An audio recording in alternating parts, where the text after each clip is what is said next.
Now usually on these tests we compare it to the previous bike, but there is no previous bike because this is a complete new model designed from the ground up.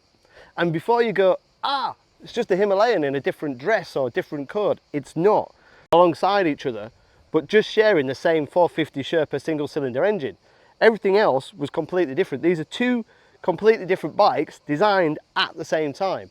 It's just that they launched the Royal Enfield Himalayan before they launched the Guerilla, which I rode back in the Himalayas, what was that, earlier this year, and I've ridden several times in the UK and around Europe. So I'm pretty familiar with the 450 single cylinder engine, which Royal Enfield called the Sherpa 450.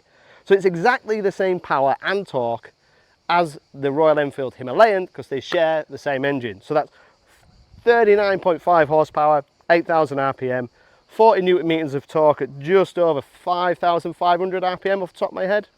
They share the same gear ratios with a short first gear. Chain and sprockets are obviously different, the wheels are different, the chassis is different, the rake and trail, essentially the wheelbase is shorter, the wheels are 17 inch, the brakes are completely different, the calipers are different. There are very few similarities apart from the engine, a bit of the switchgear and a bit of the clocks.